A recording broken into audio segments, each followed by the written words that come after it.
This is the ultimate sprint fantasy where experience meets rising talent. Imagine the unstoppable force of Sherika Jackson teaming up with the Clayton twins, Tia and Tina, in one explosive Jamaican 4 by 100-meter lineup. Today we bring that dream to life, and it's nothing short of history in motion. Looks like a spaceship landed, doesn't it, in the, in the background there. Looks fabulous. I'm sure it will be when it's finished. Women's 100 metres, Deja Stevens goes in lane 1, the 30-year-old. Don't get to see her too often on the Diamond League circuit.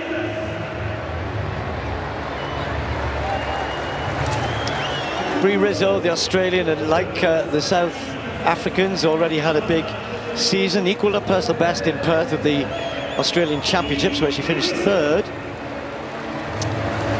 And again, a couple of Americans we don't see loads of necessarily, but Cambria Sturgis is going to be in lane 3. Is in pretty good form, 10.98. That's her quickest for 3 years. That was in the States earlier this month. And then Celera Barnes had a great indoor season last year.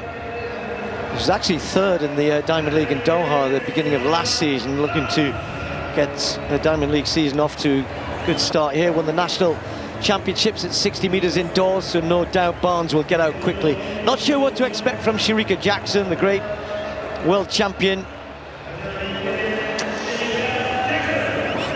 Not sure she's yet in the sort of form where we haven't seen her over 100 metres yet this season. As such, she was 2nd in the Diamond League in China, over 200. And then Zoe Hobbs, we've got 3 or 4 people here who are at the World Indoors. Zoe Hobbs, one of them, the New Zealander, was 6th in the final there. Again, had a very good indoor season. Maya McCoy, well, she took a chance, won the kind of international race in Doha before the Diamond League. Then we had a withdrawal, and she had got to race twice there, and is in good form. It says Liberia, I'm told, I think that she's going to go back to running for the USA, or wants to. She accepted the chance to run for Liberia, but now wants to go back on that, getting close to 11 seconds. Now, Jasia Sears, watch out for her. Again, another great indoor runner. Sadly, injury last year after running 10.77 early in the year meant that we didn't see the best of her for the rest of 24. And then Rani Rosius of Belgium in lane 9. So the quick starters, you've got Sears in 8. Can she turn that into a big 100 metres here? Zoe Hobbs gets out quickly as well. Barnes the same. What are we going to see from Sherika Jackson right in the middle? The biggest name in this 100 metres, but is she going to be quick enough at this stage of her season? And what about McCoy? New name on the circuit to many, and her chance to show what she can do in this sort of company. So Jackson right in the middle in lane 5. Barnes and Sturgis are the 2 Americans in 4 and 3 next to her. Hobbs in the yellow, then McCoy, Jasia Sears and Rosius closest to the camera. Women's 100 metres.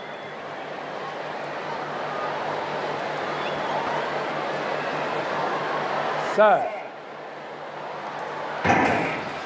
Oh, a really good start from Barnes, and Sturgis got away quickly as well, and these two with half yard, although Barnes is beginning to go back. Sherika Jackson coming through the middle. Jasia Sears is going to be close as well. It's going to be tight on the line. Jackson might just get there. She does. McCoy storms through for 2nd. Well, we said we weren't sure what to expect from Sherika Jackson, and it's good to see. We want our big stars coming and running well. She doesn't look too happy, does she? But that was an emphatic win in the end. Not super quick. It's a warm evening here and a little breeze behind the sprinters, but 11.04, a good start for Jackson. 2-3 others got out of the blocks better, but by 50 metres she was certainly co-leading and then went on to take it, Tim. Yeah, she did. I mean, actually a brilliant start, and you called it, from Celera Barnes. Look there in the headband, 4th from right, but it's almost like she just lost her rhythm there, and the power of Sherika Jackson, she carried on accelerating. They hit their top speed at around 70 metres, these sprinters. She just holds her form there. Look at that really symmetrical, beautiful looking balance. And coming through strongly on the near side, McCoy in the all black does well there, just easing out Jacia Sears, who takes a third spot, a season's best for her, the same as the winner, Shericka Jackson. But yeah, Shericka Jackson very, very sober, Steve. I think she probably knows full well that there's a bigger fish to be caught later in the season, much, much bigger fish. I think she'll be pleased with that, whatever cool demeanour she's keeping. You know, there's some good people. Well, here we go. This is the women's 4x100 metre final. Look at Jamaica. They've started off well. Let's always look at those baton changes. And America are going pretty well there in lane 6, but this is all about Jamaica. Well, Colombia, oh, they were struggling with that baton a little bit there. Well, it does look like it's Jamaica from the United States, Great Britain and Northern Ireland and Colombia, and a real battle there for the bronze medal. Clayton, the 100-metre champion, she had to have a second look at that final baton change. What a performance to take the gold medal. We have a world under-20 record, broken by the Jamaicans, 42.59.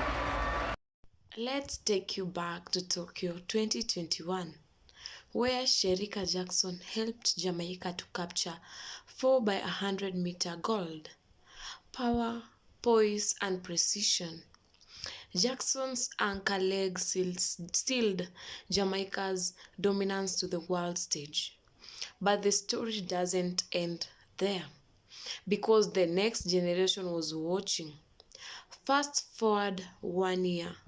The Clayton twins stormed the world under-20 stage in Cali, Colombia. They didn't just win. They shattered the world record 42.59 seconds.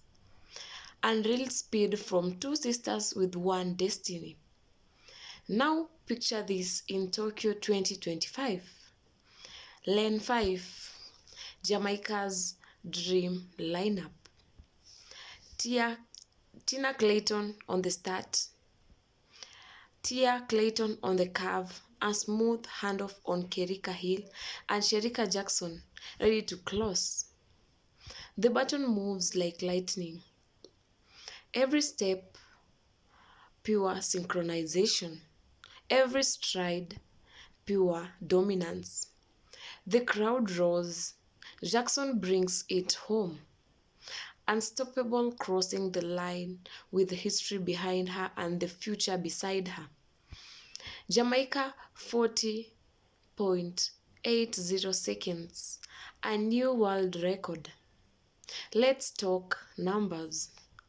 The Clayton's top end speed, both under 11 seconds.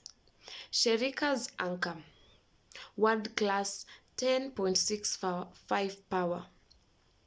Combine that with their baton chemistry. You are looking at a world-beating formula. From the under-20 stage to global story. This is what happens when generations of greatness collide. Jamaica's past, present, and future all in one race. Could this dream really actually happen? With Paris 2028 on the horizon, the idea isn't so far-fetched. The Claytons are rising, Shericka is still dominant, and Jamaica's sprint fire is stronger than ever. Drop the Jamaican flag in the comments if you believe Jamaica's dream team could rewrite the record books. Don't forget to like, subscribe, and join the Sprint Showdown family for more Dream Race breakdowns.